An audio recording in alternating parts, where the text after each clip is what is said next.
Morning, me again. Raining this morning. Right, what I want to talk to you about today is a big deal, and this is data. Data and marketing and internet marketing. Time was you had the marketing mix was 4 Ps. The product you sold, place, where you were, where your shop is, where your manufacturing is, and where your market is, and the relationships between those. Your promotion, how you sold it, and the price you sold it at. But when database marketing and direct mail really kind of became a big deal, people started to add data processing, a 5th P, to that mix. And this was pre-internet. Now, of course, we're swimming in data, we're swimming in information.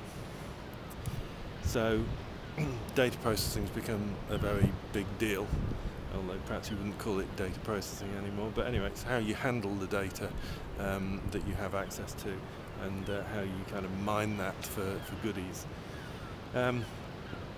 So the first thing to think about is the product or service that you sell has a data content, and how you're going to kind of maximize that. So time was you wanted some wood, you'd go to a wood yard, you'd buy the wood and you'd come home with it and you'd build whatever you wanted to build. Nowadays you want to know that the wood is from a sustainable forest, and no animals have been harmed in the process, and if you can see a photograph of the actual farmer whose forest it is, then that's better. Of course, things like guarantees are also part of the information mix. So we make our decisions based on a whole lot more data, a whole lot more information about products than we used to, because we've got a lot more choice.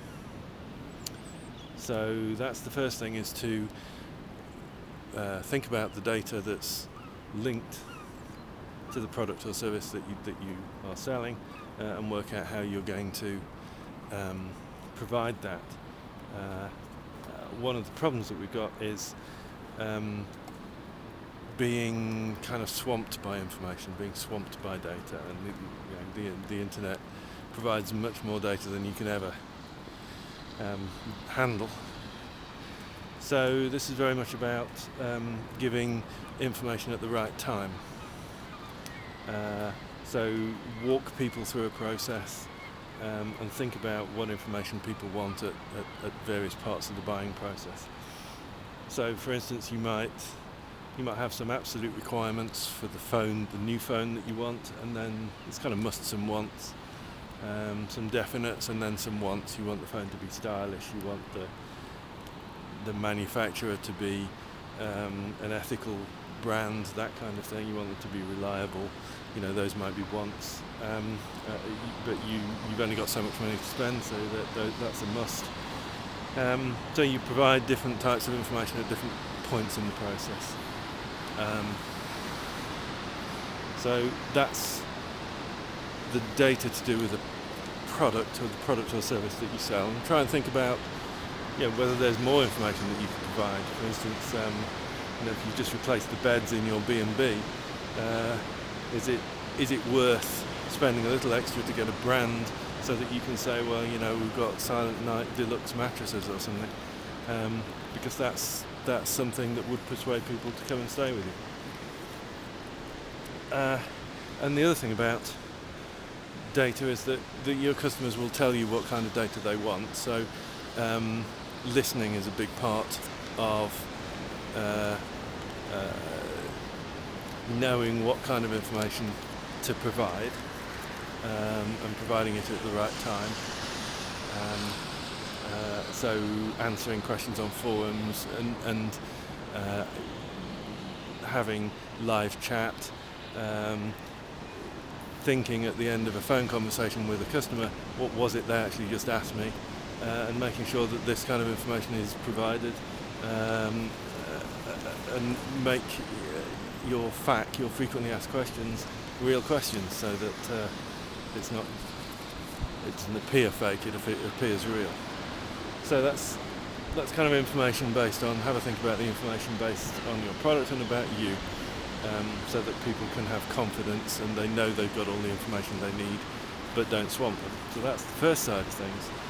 The second side is really even more exciting than that, and that's it's about if you walk into a room and walk out again, it's forensics. You leave some bits of hair and skin and so on in the room, and people can tell that you've been there. It's exactly the same with a website. If you visit a website, the website owner can tell that you've been. They can see the path that you took through the website. They can see what you looked at, how long you looked at it, and in aggregate, once you've got 1,000 visitors, you can start to say, well, people are beating a path through this website. They tend to like this, they tend not to like that. So you can start to massage your website to optimize it for the main buyers, the main customers. And that way you end up with a simpler website that when the bulk of people arrive, they go, here's a person who really understands what we want, because it's simple, it's straightforward, and it leads them along a path, a well-worn path that many others have trodden, to getting their credit card out. And it feels good all round, because it feels to the customer like you understand, you've really listened. It's very simple. You've saved them from doing a whole load of work. All you've really done is listened and done kind of forensic analysis on how people are behaving on your website. So you do some of that through something called Google Analytics. If you're not familiar with that, then have a look at that.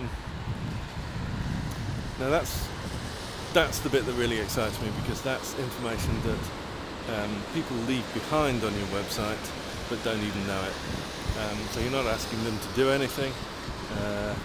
It's just kind of accidental data that you can use. The other stuff you can do is obviously get people to sign up to mailing lists, get people to vote, this, that or the other, which do you think is best. Get people to fan your Facebook page or follow you on Twitter. Get people to email you questions, get people to vote, to mark a page to say whether they'd answered their questions or not, get people to leave comments. All of these kind of interactions are really part of Web 2.0. They're really important, so it doesn't appear like you're just spouting off. You're actually part of an ecosystem and trying to help people, and all of that is input to your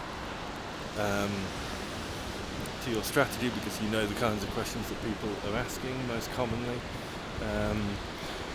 It's efficient for you, because once you answer a question once, you can publish it on your website and it's answered forever. Once you've got someone who's interacting, they are close to buying something because they're trusting you with their time. So build a website that encourages all of that. Of course, when you sell something, then you've got some sales data. You know things like conversion rates. You know that, let's say people from Google convert at the rate of 2%, and people from Facebook convert at the rate of 4%, and you know where you're going to place your marketing efforts. So that's and of course you've got a database of customers. Then you know something about where they live and what they're like, and you can market further things to them because they've trusted you once and you provided good service. So why would they not buy the things from you? And finally, the kind of traditional market research stuff. But a lot of that you can do online now. You can check out your kind of competitors' website. You can see how many links they've got back to their website. But really, it's customer market research that we're looking at. So one thing, a simple thing is Up My Street, where you can put in the postcode of your latest customer and find out what kind of area they live in, and it will tell you that it's a kind of Guardian reading, kind of semi-detached kind of place, with a delicatessen in a little shopping centre nearby, or they'll tell you that it's terraced houses and they'll read the sun, or that it's whatever, all that. So you get a really good idea of your market. So there you go, data processing, information as part of your marketing strategy. Think about the information in your product, think about the information that you can gather from your customers as they interact with your website and your business, and just kind of work that all out so that you know what you're going to do with it all, and how you're going to use it to your advantage. And once you've done that, I'll see you next week. Cheers.